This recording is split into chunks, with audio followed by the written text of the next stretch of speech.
my friends, don't mind my crazy hair. It's really early in the morning and I need to wash it and it's a little unruly. Anyways, welcome here. If you've never been here, welcome back if you have been here. On this channel we do really whatever I want. A lot of cooking, a lot of cleaning. We're dabbling in some true crime to see how we feel about that right now. I mean, we've been dabbling for a couple months now and we're enjoying it. So today is another true crime video.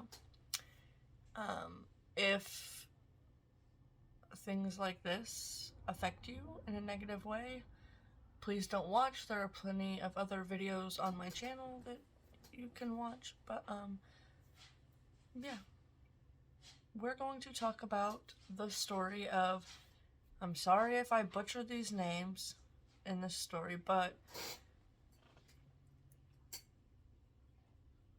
oh, I need to fix that because I spelled her name wrong in here. So I need to restate that. Anyways, alright. Just realized on the thumbnail for this video I spelled this lady's name wrong. Anyways, okay. Today we are going to we are going to tell the story of Sara Ambrusko. She grew up in the suburbs of Buffalo, New York. The house she grew up in was a warm, loving, sheltered home. Her father was a doctor. After school, after finishing college, she moved to Florida, where she then became a school teacher.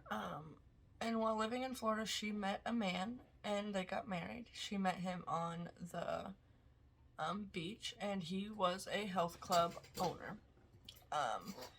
He then prompted a move to Atlanta, Georgia, where she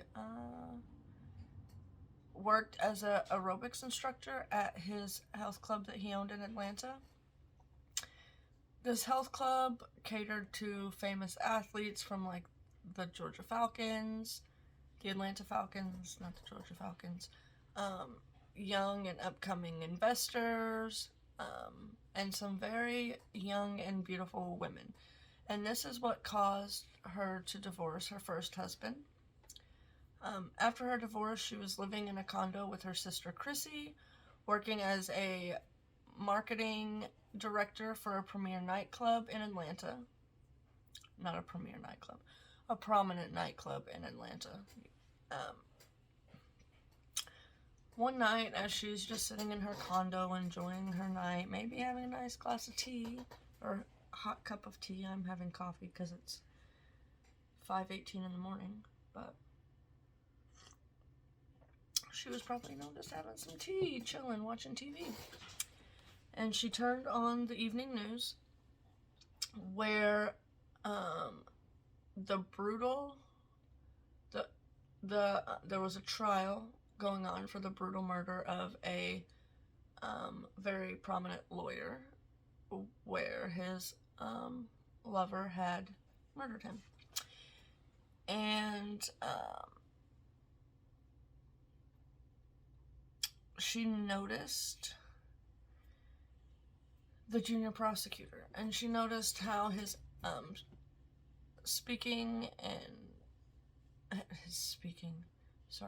his kind of accent was New York. He sounded like he had come also from a background like hers, where and he would wear, he was slender and handsome. He wore tortoiseshell glasses, and he, combed his brown hair back with a comb behind his ears that kind of stuck out a little. And his name was Frederick Takars. I believe that's how it's pronounced. And he was a junior prosecutor for the prosecutor's attorney's office. And in the district attorney's office, his nickname was Fast Eddie because he was not Fast Eddie. Why? I know somebody in my life whose nickname is that. Sorry. Fast Fred. because he was always self-promoting himself. He was always eager to take on new projects, and he was very interested when it came to women.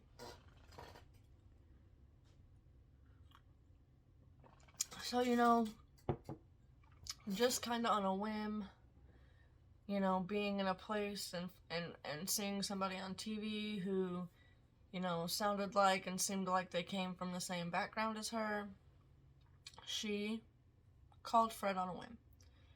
And the conversations then turned into dates that would eventually turn into a marriage.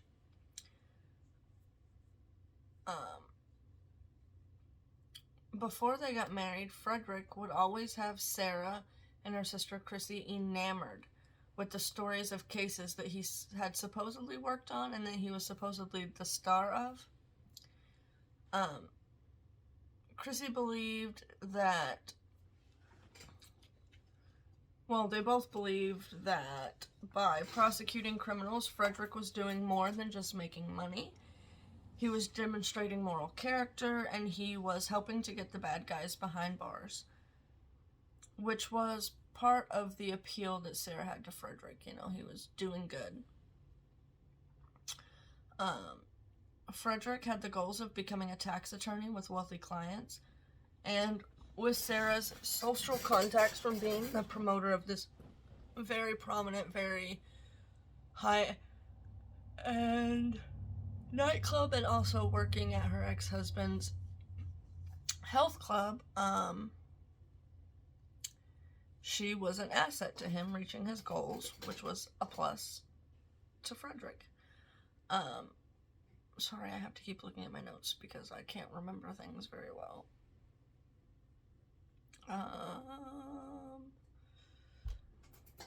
When they finally did marry a year later, it was in a courthouse wedding. And shortly after the wedding, Sarah's family started to realize that Frederick wasn't very attentive to his wife. He was, Sarah's father states, and this is a direct quote, I thought it was very unusual. He hardly ever ate dinner at home and was always working late at night. Sarah used to be discouraged by the fact that he was never home. But despite the fact that Frederick was never home, Sarah's family says that she genuinely seemed happy. He was coming home late at night, you know, just never being home, but she seemed happy. Shortly after getting married, Sarah then fell pregnant with their first child, a boy who they named Ricky. They purchased their first home in Kings Cove, a affluent East Cobb subdivision close to the exclusive Atlanta Country Club. She continued to work through her pregnancy, but had always dreamed of being a stay-at-home mom. And so towards the end of her pregnancy and once Ricky was born, she, you know, brought that up to Frederick, and he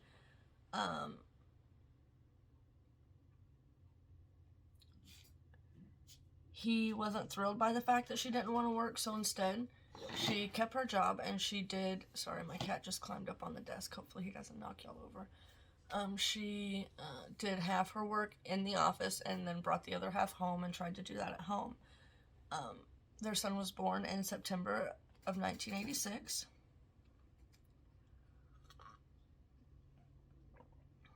It wasn't long after Ricky was born that the nightclub scene in Atlanta had kind of really taken a hit.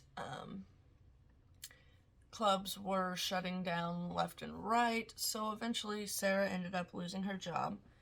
Thus, she was defaulted into being a stay-at-home mom and a housewife, which is what she had always wanted.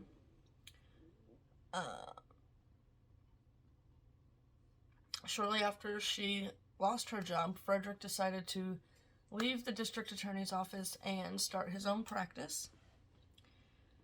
He was doing defense work, and he was renting a space from a criminal defense attorney and Atlanta municipal judge. In the beginning, he was concentrated on criminal defense, but soon he expanded to tax fraud cases and divorces.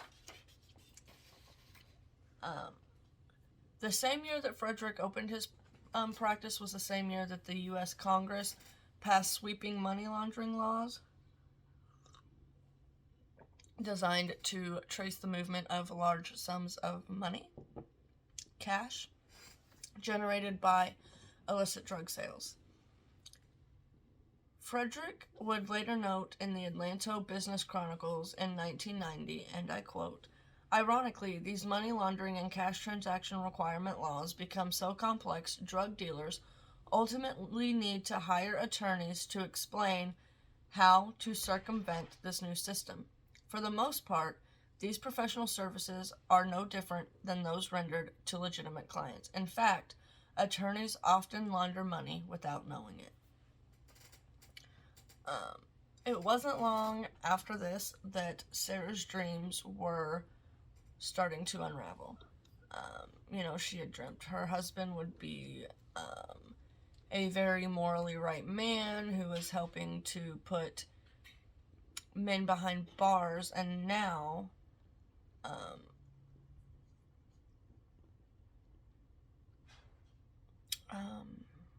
he was defending these criminals that he used to put behind bars and keeping them out of prison, and that didn't seem right to Sarah, but nonetheless she stuck around.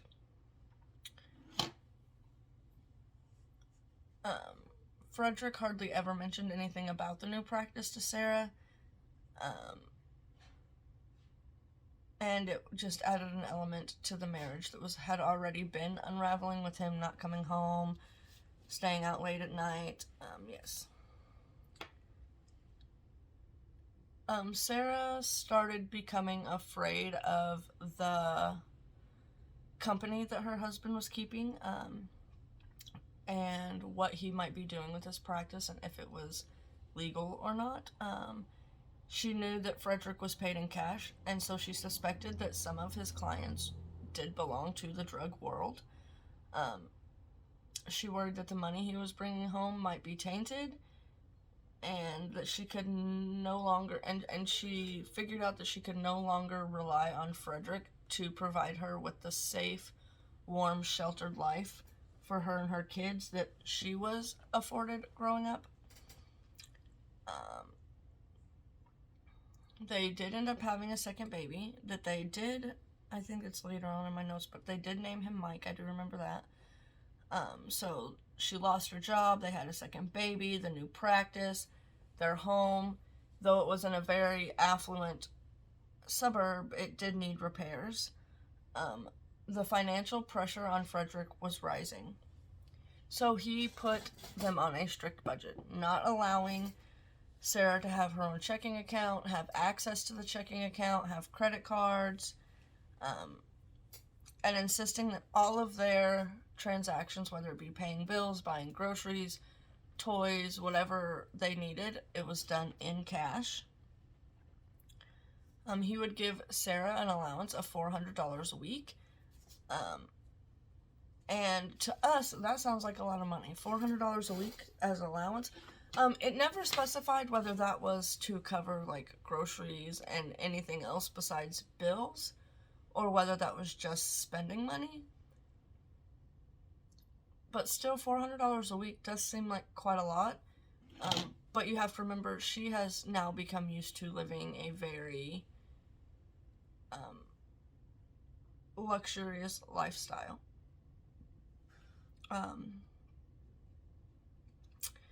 She did want to kind of help alleviate some of the financial pressure that Frederick had, in hopes that maybe he would kind of take a step back from defending the wrong people. So, and she also wanted to make her own money and have a little bit of financial independence. So she tried starting a small marketing business, but any money she got from that small marketing business, Frederick still denied her money. He would only give her a small portion of what she had worked for. And Sarah didn't really understand what was really going on. They had a basement in their home that Frederick kept under lock and key, and a safe in that basement that was also under lock and key, and Sara was forbidden to go into the basement. In the safe is where he kept an array of files. Remember, and they were locked in a safe that was locked in a basement that Sara was not allowed to access.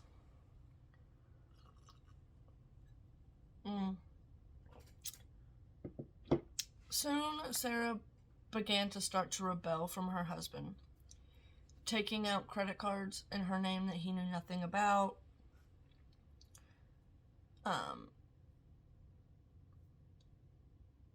And she would use those credit cards when Frederick refused to give her money, or when she was like away from home. But this just made her financial situation worse, because then the allowance he was giving her had to be used to pay the balance on these credit cards. Sara had always been one to wear nice, new, higher-end clothing, and now she had started wearing her sister's hand-me-downs. Frederick would often try to keep Sara from going to Florida to visit her family. Her family now lived in Florida, and he would try and keep her from going to visit.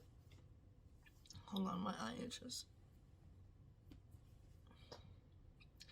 And when she would insist on going, regardless of what Frederick said, sometimes he would join them. But he would fly down there, and she and her 2 boys would have to drive the 9 hours there and the 9 hours back by themselves. It wasn't long after Ricky was born that the controlling behavior started turning into physical abuse. Now, there wasn't a lot of detail out there about what that would entail, but it just said that the controlling behavior turned into physical abuse. A attorney acquaintance of the couple recalls a phone call he got from Sara regarding a dinner party he was hosting. He says Sara called his office, and what he recalls her saying is, and I quote, "I feel so bad that we won't be able to come to your party. I'm not well." When the attorney gives his well wishes to Sara, she then whispers over the phone. This is what he says, and I quote, "I can't come because I have bruises on my left arm and side where Fred beat me." And then after a brief pause, she says, You wouldn't say anything about this, would you? Please don't say anything about this. Don't even tell Fred I called." And before she hung up, she repeated, "I've got your word. You won't mention this." 4 months after Mike, the second child, was born,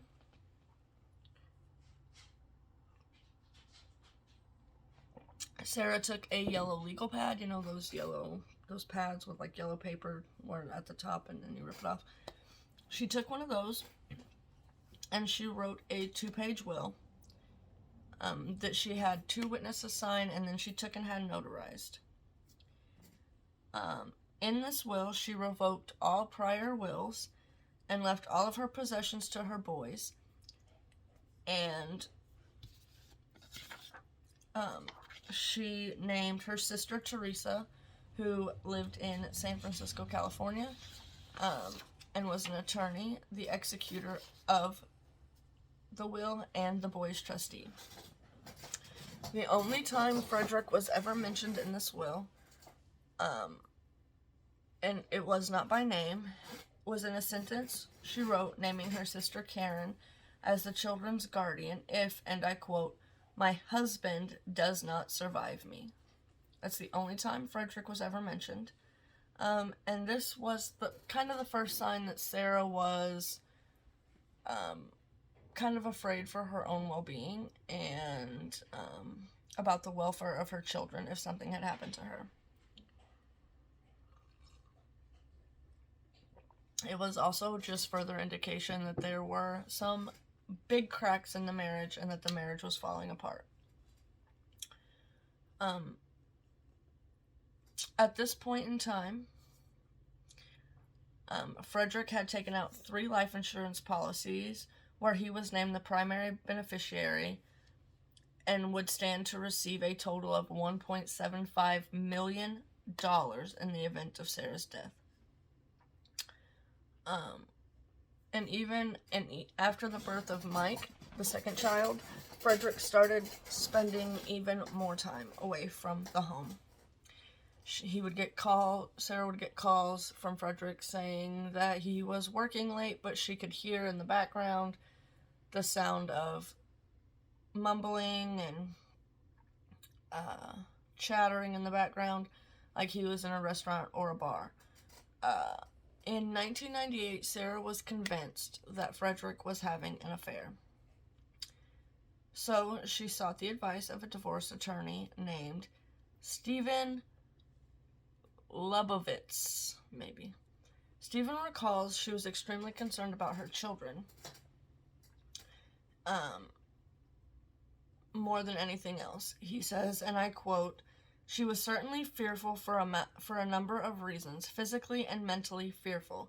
I think it took some courage for her to come." Now, upping the ante a little bit, whether he knew that's what he was doing or not, Frederick had befriended formed a partnership with a divorce attorney named Emily Sherwinter, and threatening to take custody of the children if Sarah were to ever try to leave him. Now, Ralph Perdomo was a private investigator that Sarah hired to follow her husband around to try and get evidence that he was, in fact, having an affair. He stated, and I quote, "She had been talking about divorce for some time. He told her if she ever tried to leave, he would take the kids from her, and that he had political contacts and judicial contacts to do it, and she was very intimidated by him." In 1988, Frederick had gotten involved in politics. Not in Cobb County, where they had lived, but in Atlanta. He was the campaign treasurer for the state Supreme Court Justice Leah Sears Collins when she ran the winning race for Fulton County Superior Court judge. He was appointed as a part-time city judge by Mayor Andrew Young, and the following year, he was a defense witness for Fulton County Sheriff Richard Lanford during his tax evasion and extortion trial.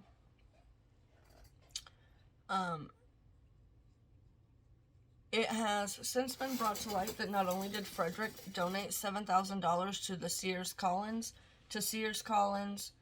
campaign, Jackie Barrett's sheriff campaign, and Solicitor General Paul Howard's campaign, he also fraudulently donated another $3,500 in Sarah's name.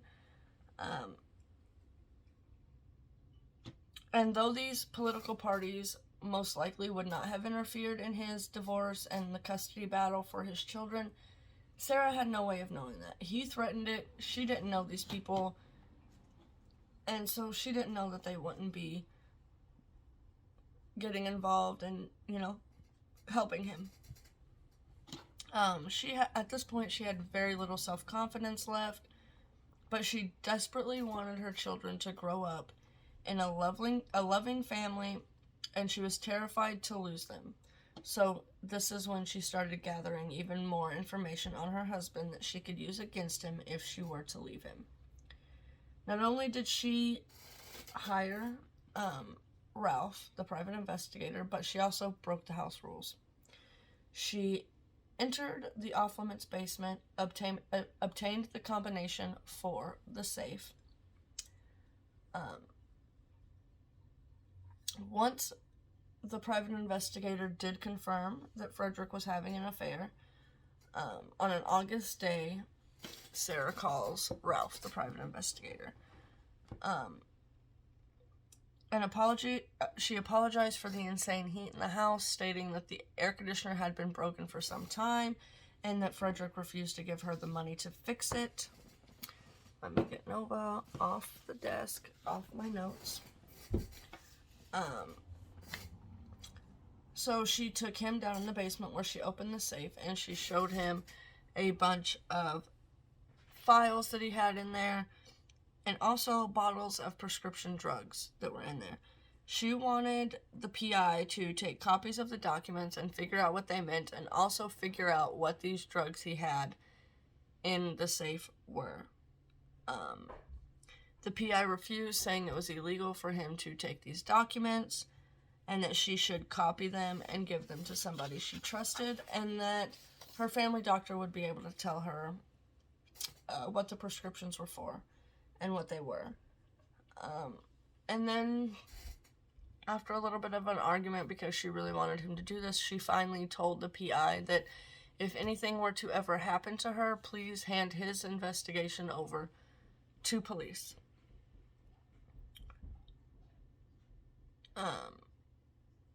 Desperate to get information, and her willingness to contemplate divorce made Sara a force to be reckoned with in the murky world of nightclubs, politics, and drug dealers in which Frederick was a part of.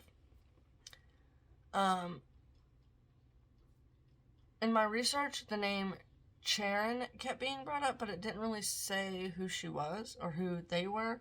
But this person is quoted saying that Sara was a very bright and intelligent woman. She has been in the business world before. She was not sitting at home closing her eyes for anything and everything that was going on. A divorce and a custody fight that would cause scrutiny over Frederick's assets would have very surely brought to light the fact that by 1990, Frederick was not only representing drug dealers, but was in business with the men who were fronting for them. At some point, Sara's life was put even more at risk when federal agents investing allegations of drug trafficking and money laundering involving Frederick's clients and business associates subpoenaed a female companion of Anthony Brown. Anthony Brown was suspected of managing a cocaine distribution ring. Why is that so hard to say?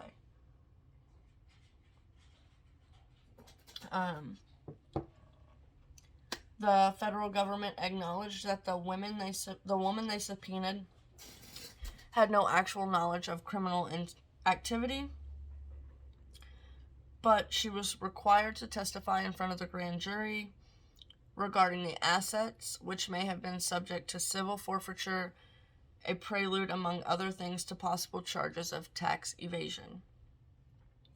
And because Frederick was Brown's attorney, federal prosecutors viewed him as a potential witness, and later, according to records, as another target for their probe. And by that November, the federal investigation was so wide-ranging that if the grand jury had desired, they could have subpoenaed Sara as well. And that would have put Sara even more at risk. What Sara and the private investigator Ralph were both unaware of when they opened that safe was that Frederick had already caught the eye of Atlanta police because he handled money for a bunch of guys who got rich quick. He was believed to show them how to do it and to coach them along.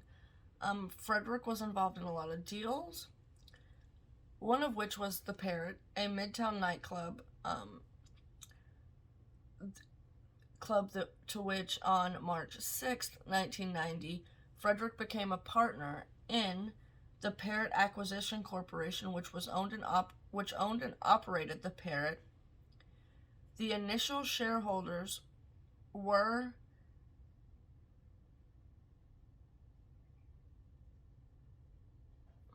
what did I write here? The initial shareholders and management agreement listed Frederick not only as the general counsel but also a board member and the corporation's secretary. His partners were clients of his named James Mason and Billy Carter.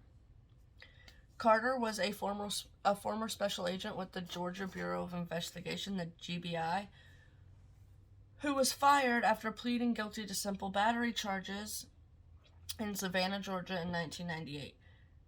Mason was a local nightclub entrepreneur. According to federal documents then, Mason and Carter acquired the parrot. When Mason and Carter acquired the parrot, they were working as frontmen for two men who, because of their criminal record, were not allowed to own nightclubs. In 1991, Frederick resigned his corporate post in the corporation. He formalized this action when he was named in a civil lawsuit involving Mason and the nightclub. He was replaced by one of his own clients named Julius Klein, a drug dealer who, according to the federal government, used Mason and Carter to buy the parrot. Frederick's attorney denied that he ever knowingly permitted any of his clients or associates to act as a frontman for criminals, but Frederick was obviously keeping very dangerous company. This Charon person also said, and I quote, "Somebody wished Sara ill will and felt that her continuing to live was getting in the way of what they were doing or was not financially lucrative to them." At the end of the day, Sara couldn't bring herself to leave her husband. She decided that she would simply do what she could. She would live through her children and try to recreate the lingering warmth of her childhood for them. She enrolled the boys in Catholic grade school, where she volunteered as a teacher's aide multiple times a week. Sara had always loved children, and as a former teacher, she got strength from her sons and their peers' warm response to her presence in the classroom. She also continued her trips to Florida to see family, and her family had remained her lifeline. She started talking about going back to work. She was hesitant, but wanted the extra money for herself and some financial independence. A week before Thanksgiving in 1992, two men quietly entered the Tokars' house early in the morning while Sara and the two boys were asleep sleeping. Frederick was either away for business or had already gone to work. Curtis Alfonso, who was a 22-year-old drug addict, was one of them. He had a record of smaller crimes, ending in a car theft, which he was currently on probation for. The men would later tell police that they knew Sara and the boys would be home alone, sleeping together in the kids' room, and that the alarm would be disabled, and that a sliding glass door in the home was unlocked. When they opened the door, the family dog Jake began to bark, and a light came on, so the men fled the scene. Curtis was allegedly promised $5,000 to kill Sara,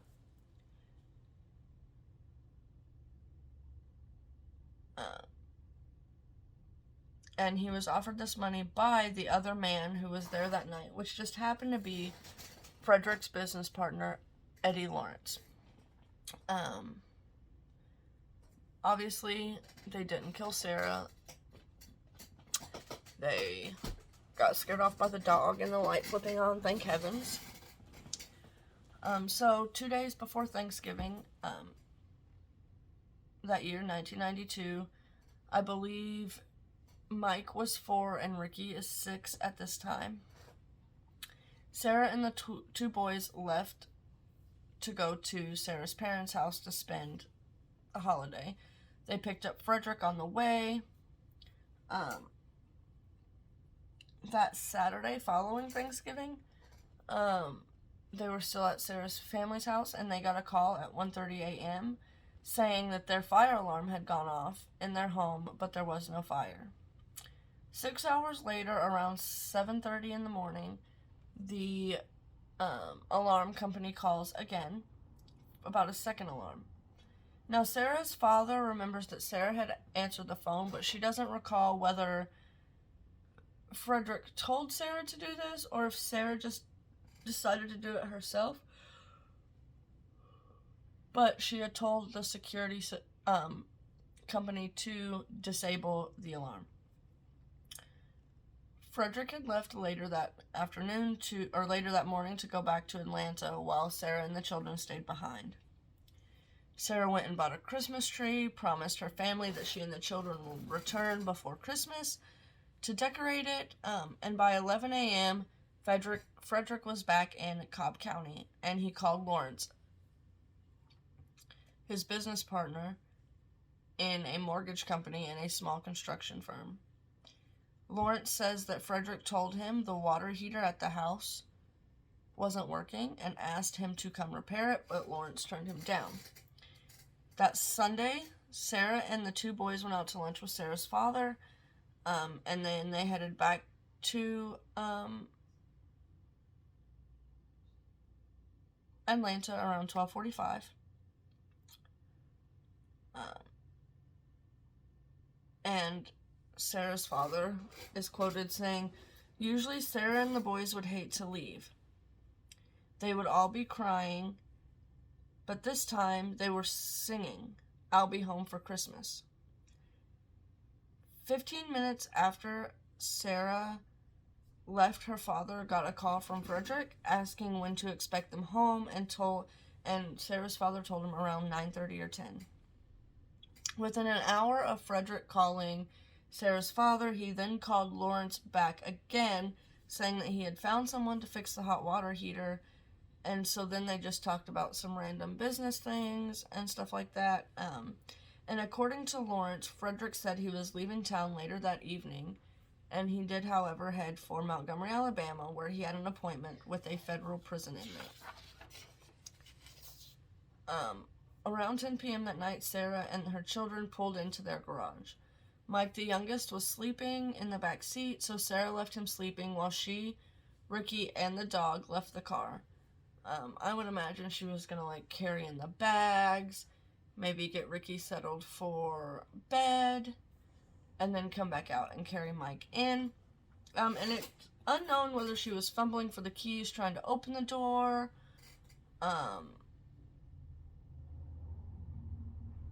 or if she had already opened the door and her mind was probably already, putting the kids to bed, taking a hot bath,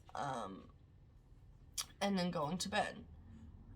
All we do know is that suddenly there was an agitated black man wearing a dark toboggan, hold on, you guys, let me say good morning and then we'll be back. Okay, so this man was wearing a dark toboggan, which is like a beanie,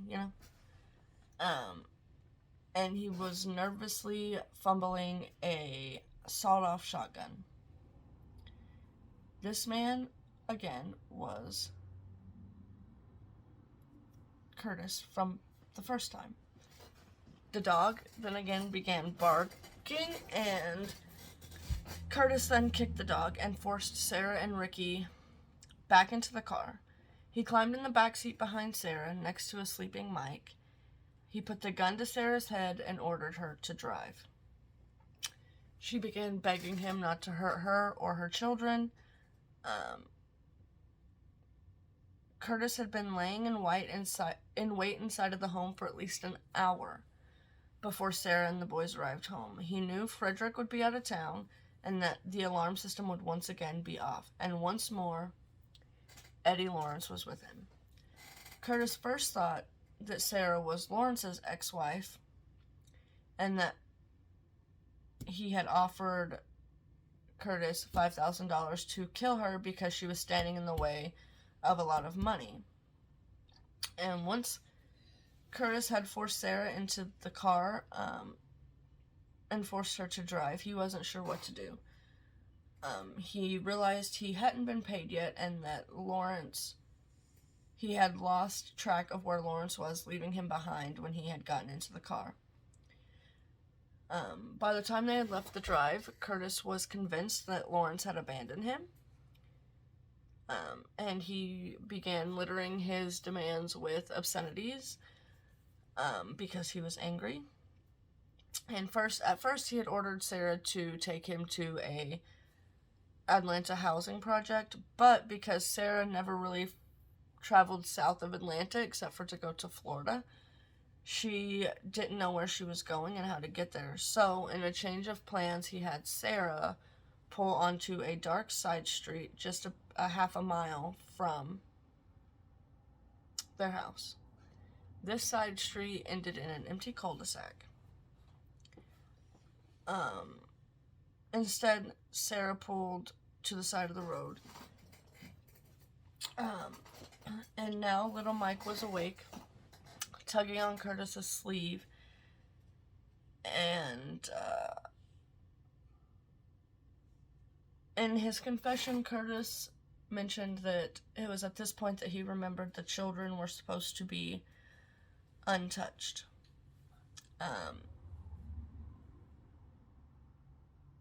Sara began to beg Curtis to, my computer went off, so now there we go. She began Curtis to just take her purse, take the car, whatever he wanted, just do not hurt her or her children. It was then that Curtis had glanced around and noticed that Lawrence was in a separate car parked on an adjacent street watching them.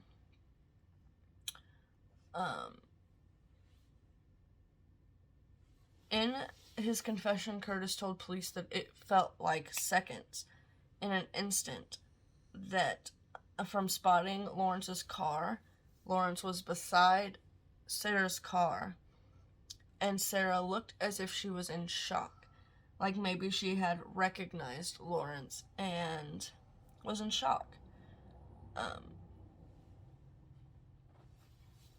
And in an instant, the blast from the sawed-off shotgun hit Sara in the back of the head, and she slumped over the steering wheel. And with the car's motor still on and the car not in park, the car started rolling and stopped across the street in an empty field. Curtis then fled the scene, and covered in blood, little Ricky, at 6 years old, reached over his mom's body, turned off the ignition, pulled his 4-year-old little brother from the car, and hand in hand, they ran through the field to the first house they seen to call for help.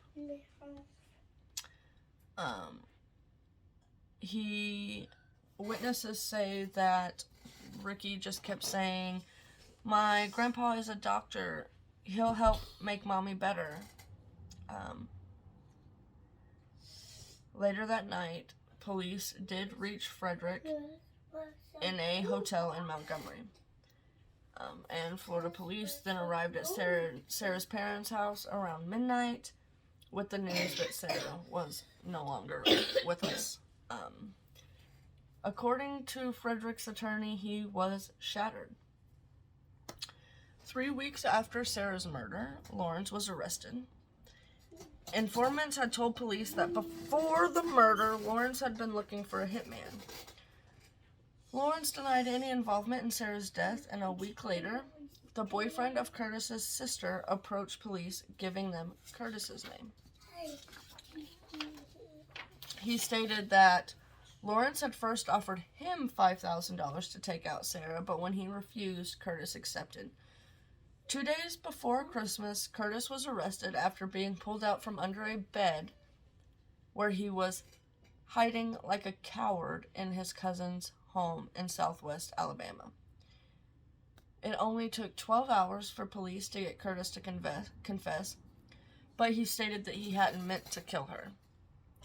The day after Curtis was arrested, Frederick tried to kill himself. He was visiting Florida and had left the children and Sara's family and went to a hotel. He was found in the hotel room unconscious after placing a "Do Not Disturb" sign, locking the door, and taking a handful of pills. Frederick attorney, quote, said, and I quote, "He was in despair. After all, his wife had just been murdered in front of their children, and he was being hounded by the media because Curtis, a drug addict with a history of mental health problems, was confessing to numerous media outlets and accusing Frederick of soliciting his wife's murder. Not because it was true, but because it's what the police wanted to hear. No one could imagine the pressure he was under." On December 31st, when back in Atlanta, Frederick begged the media to leave him alone, saying that his wife's murder had cost him his whole lifestyle. Within days, he began eradicating the remainder of his Atlanta life, closing his law practice, liquidating assets, selling the house, renting a dumpster, and whatever he didn't pack to take with him just went in the dumpster. He then moved to West Palm Beach, Florida with his mother, leaving his sons in the care of Sarah's parents and siblings, where he only visited them twice a month. English is hard. Frederick refused to talk about the death of his wife unless it was to assure Sarah's family that he was not involved and that his partner Eddie Lawrence, also was not involved. He tells Sarah's family that he has been seeing counselors and that they told him he needed to, and I quote, "start looking forward and not to look back and not to discuss with anybody." But Frederick's once dimly lit world was now the subject of two completely different investigations. While the police in Atlanta, or Cobb County, were investigating Sarah's murder and looking into the ties that Frederick had with Lawrence, who along with Curtis at this point had been charged with her murder, the federal government was also exploring his relationship with those who stood accused of either being drug dealers or being frontmen for drug dealers and drug traffickers. After 7 months of denying his and Frederick's involvement, Lawrence finally took a plea deal, stating that Frederick had offered him $25,000 in cash and $910,000 investment in their joint business to arrange Sarah's murder. Lawrence pled guilty to charges of counterfeiting, aiding and abetting, and in Sarah's murder on a federal level, and on a state level, he pled guilty to murder. As part of his plea, he spent 12 years in prison and was placed in the Federal Witness Protection Program. During his confession, he stated that Frederick insisted that the children be left unharmed, but that Sarah be shot in the head to ensure her death. 4.5 years later, Frederick was finally brought to trial for racketeering, conspiracy, money laundering, and using a telephone in the commission of a murder for hire. The fact that Curtis had kidnapped Sarah and the children made some of these charges federal charges. And though the family was hoping for the death penalty, when Frederick was found guilty, he only received life in prison without the possibility of parole.